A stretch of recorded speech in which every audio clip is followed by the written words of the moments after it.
hangtod sa karangturan.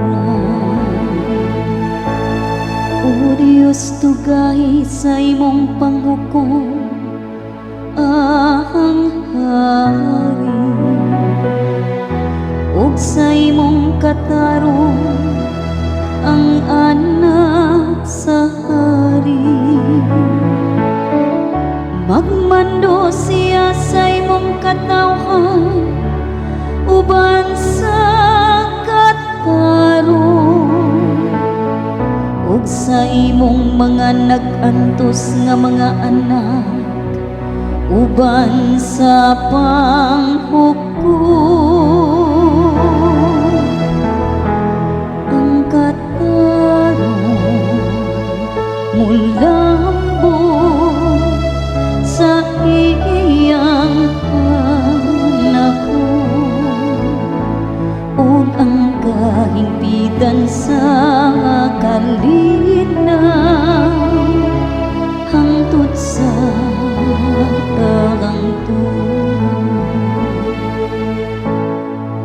Luwason niya ang kabus nga tawo kun mosangpit siya, ug ang nag-antos kun wala gayoy mutabang kaniya. Maluoy siya sa maupsanon ug sa kabus, ang kinabuhi sa kabus iyang luwason.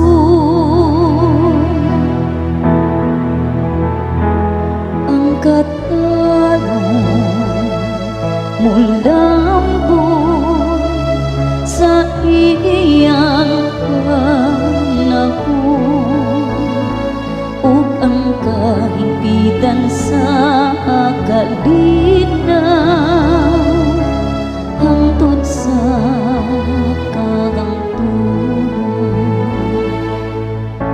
Daigon ang Ginoo, ang Diyos sa Israel,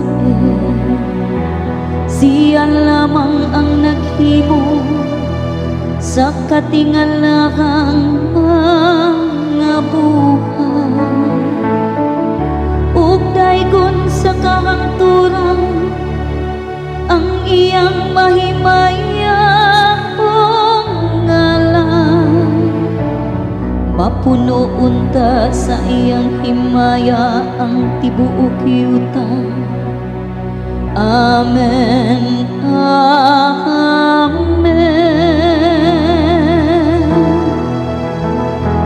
Ang katarong mula